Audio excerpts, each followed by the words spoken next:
Hello and welcome to a brand new video. Today we're going to go over the philosopher Arthur Schopenhauer.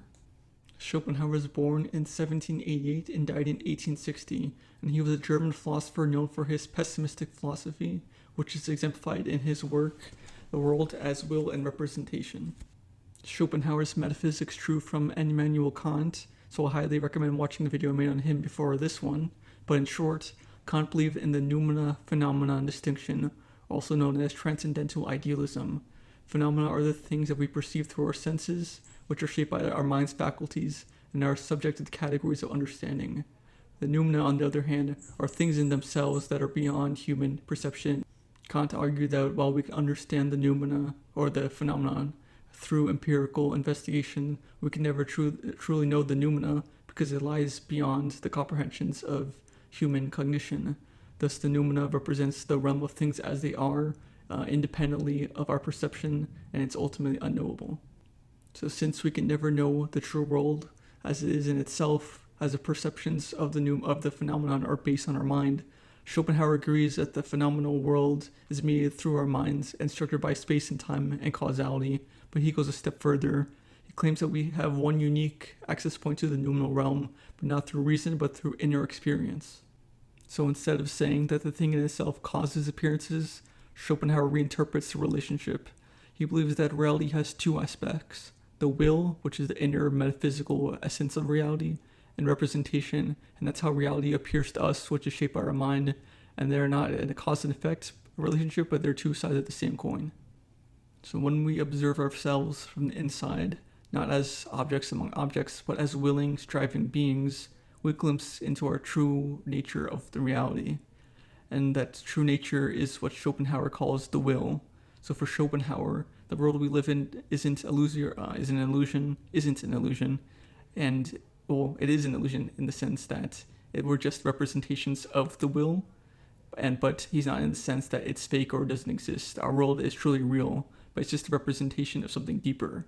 And even the concept of time isn't an inherent reality, but it's a category of the mind that we use to make appearances of the world.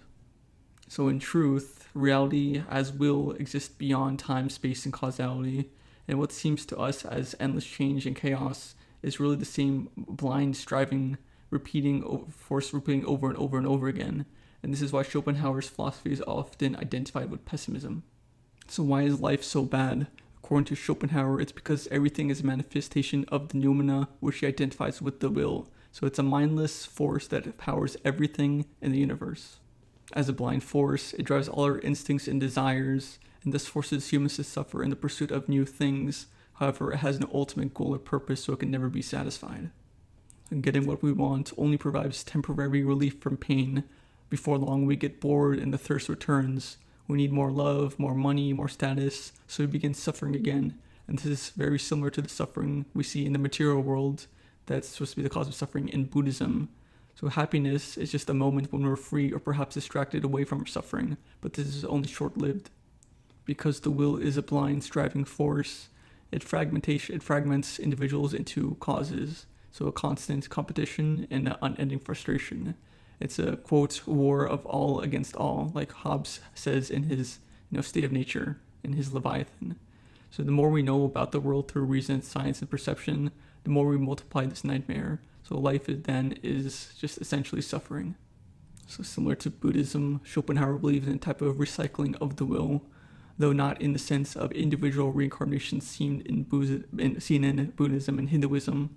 While it may seem that we can end and escape our suffering of the world by committing suicide, Schopenhauer argues that when we die, our individual representation ends, but the will continues to manifest itself elsewhere, perhaps another being, or maybe another form of life, or even in inanimate objects. Even his metaphysical principle of the noumena phenomenon distinction is drawn from Hindu philosophy as seen in the Upanishads, which states that the world is illusion or Maya, while in reality it's a representation of Brahman or God. But instead, Schopenhauer's metaphysics is atheistic. So just as in Hinduism, where we see Brahman and Atman being two sides of the same coin and are identical, but it's just an illusion that we see that they're different, Schopenhauer says the same thing in analogy for the will and its representation. So plants compete for sunlight, and even they are in a constant struggle, just as humans are. So overall, it's better for us even to not exist, but this isn't an option. Schopenhauer's bleak view of daily life with its constant struggle and blind will pushes him to seek peace. He believes that suffering comes in the degree of individualization in our consciousness. The more we see ourselves as separate individuals, the more we suffer. So the goal is to transcend this by reducing our sense of separateness and escaping the grip of the will. This applies to objects as well, that this cup is also a representation of the will, just like we are. So aesthetic perceptions is a special state of mind where we perceive not the objects as individual things, but as glimpses of the essence of our like Platonic ideas. So in this state, we lose self-awareness, but become a pure, will-less subject of knowledge, that we're no longer striving or wanting or suffering, but we're just observing, and we're going to be passive and peaceful in this state. And we can accomplish this through the arts such as music or painting.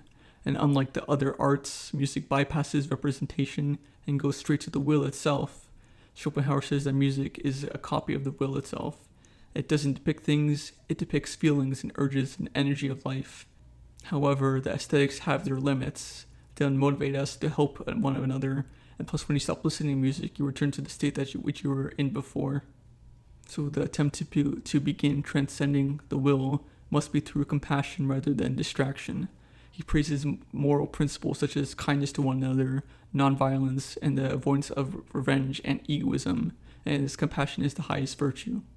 Just as we mentioned previously, that aesthetic experiences dissolve the senses of individuality, moral awareness transcends the ego by recognizing that we all share the same metaphysical identity, that we're not isolated cells, but we are all manifestations of the one will, and we bear the guilt of one another. So when you get rid of the self, you liberate yourself from this endless striving of desire. And again, this is something seen in Buddhism. So we discussed aesthetic and the compassion, but the final step to transcend the will is denying the will to live, according to Schopenhauer. Even compassion and aesthetics, life is still vain striving, constant decaying and inescapable suffering and a pointless repetition.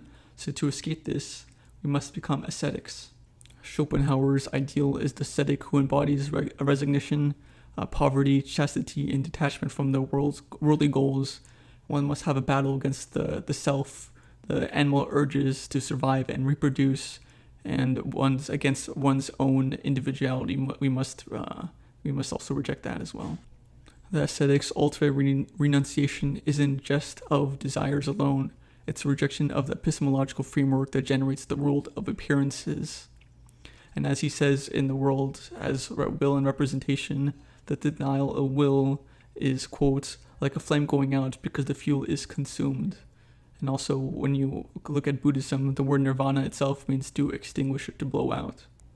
And Schopenhauer also says, quote, where there is no will, there is no representation. And of course, Nietzsche thought all of this was just nihilism in a monk's robe. And that brings us to the end of this video, and hopefully that made sense to you as an introduction of Schopenhauer's philosophy.